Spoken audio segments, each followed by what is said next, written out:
Уважаеми дами и господа, ако ми позволите, ще бъда... Dear ladies and gentlemen, I would speak in Bulgarian. Please excuse me for the mistakes that I would make.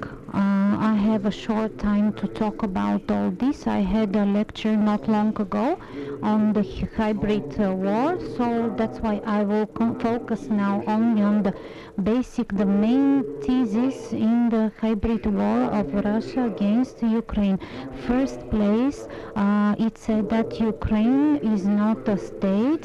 There was such a quote against Kazakhstan about this country, and I would not, I hope it would not come up the same thing about Belarus, but now it's 25th year that Ukraine has been a country, a state with its own policy and independent country. If we look at the history of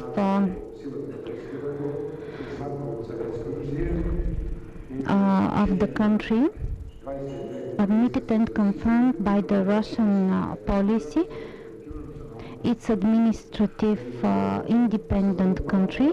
If we go back to history about the Prussian state,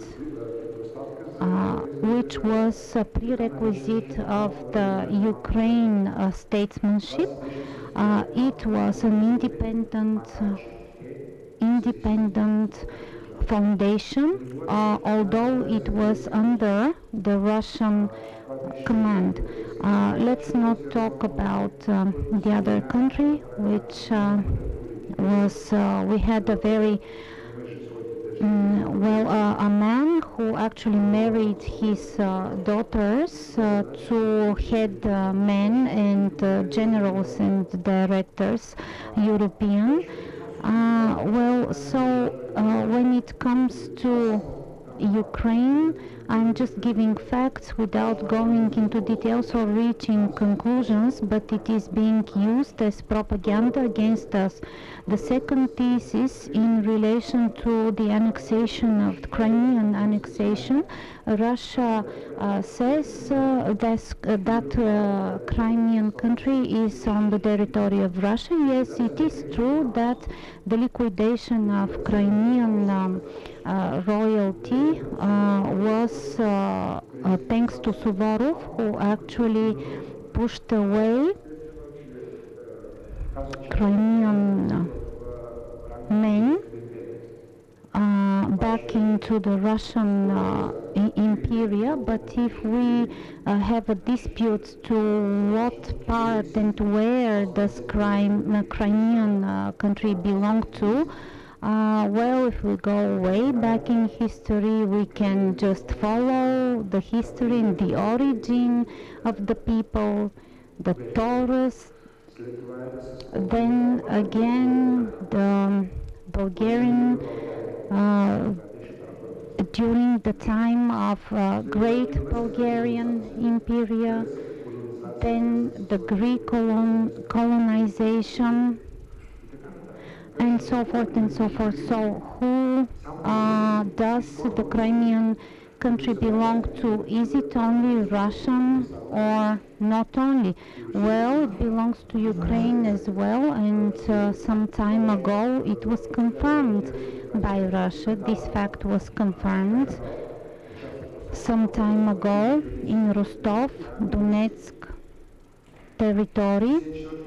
In 1954, the Soviet Union actually gives back Crimea to Ukraine jurisdiction and legislative. So this brand in Bulgarian, I'm hearing that constantly. Well, it is Crimean, is on the Russian territory. Well, then if we consider other countries' pretense to which country really Crimea belongs to, it is a dispute. So it is very much used in all propaganda tools. And the third thesis is the majority of the Russian majority in Ukraine. My forefathers have been came from the Russian Empire during the Russian-Turkish war, and we're living in Ukraine, Romania, Russia. I became a student in the Kharkiv University. I graduated and I teach in Russian. Nobody told me, why are you not teaching in Ukrainian? Nobody told me, don't teach in Russian. Now our department, it's modern history. Some talk in Ukrainian, it's their right. Other students are talking in Russian. They're doing reports in Ukrainian and Russian. Even the host on TV is speaking Russian, and the participants are talking in Ukrainian. But the propaganda is to defend the Russian population in Ukraine. It's a propaganda. I will just give you a few numbers. In the Russian Federation, there are 10 schools for 2 million Ukrainians in Ukrainian language. In Ukraine, there are 1,356 and 700,000 students are there. In the Russian Federation, there are 7 newspapers that were shut down during the crisis. In Russia, I said, sorry. In Ukraine, 1,769. In Ukraine, there are 74% of radio and TV in Russian. As an ex-deputy, I remember when I started speaking about the Russian language, and I said to my colleagues, look upon the mayors, they're Ukrainians and they don't speak Ukrainian. I'm Bulgarian, but I studied Ukrainian because I'm a citizen of that country. I worked in the embassy. You can't live in a country and you don't speak the state language. So nobody abolishes the Russian. These are political opportunities to defend the actions to us.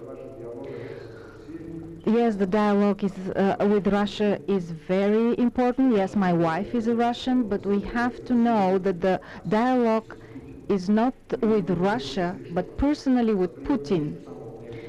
He is the one that decides, and maybe NATO should take a lesson from Russia. Until there are some decisions, Russia takes a decision right away. 16th of March, referendum, and the next day, Crimea is going to the Russian Federation. The next day. In Donbass, of course, the security of the region is threatened. Russia has something to abolish the sanctions, to have their bank accounts in the Western banks, and they will continue doing what they want to do.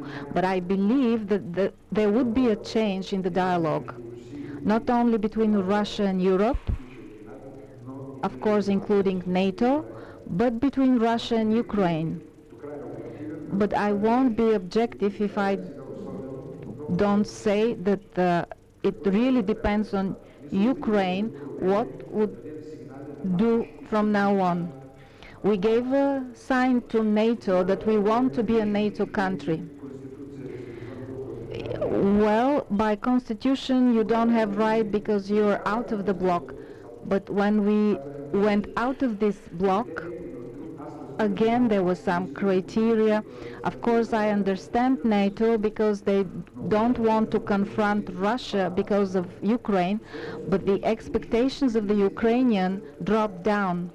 Now they're 58% for NATO, and after this second time where NATO promised, But yes, we will look for a new format. Yes, of course, they helped us with technology, with instructions, with clothes. Well, 3 days ago, I was in Donbass and I asked, what is your opinion about the Ukrainian army? So a year ago, when it was like an army, now we see soldiers that are well dressed with professional commanders, and they said they have even more than us. Even they have American carpets and English soaps. So from this technical point of view, yes, but there is another thing. From the point of psychology and mentality of the Russians and Ukrainians, I believe that no the Ukrainians nor the Russians want to fight one against the other. It's a fact, because I talk to a lot of people from both sides. Even they want each other that there would be a bombing so that they should hide their facts, that after a bombing of certain objects, they're helping the peaceful population there. So it's a huge signal for the political circles from both sides. We want to talk to Russia, and we try to do it in the Minsk format, but unfortunately it not always happens. It's not only, especially Putin is not ready to hear what we really want to say. But the dialogue would be led, and the Russia would give a signal that it wants security in the region, but it won't be easy. Sometimes we speak one thing and we do another thing. And another attempt of Russia to have this meeting and saying that yes, we are a great country, we want to go back and have our position there, but we will do it from our point of view. But there should be a dialogue, because we have to avoid human victims and to stop the warfare, to return the refugees that went to Russia and Ukraine, and they started going back. I have friends that immigrated in Russia, and in a few days she'll be coming back in Kharkiv. Why? I will ask her. Maybe she had other expectations. Thank you for your attention.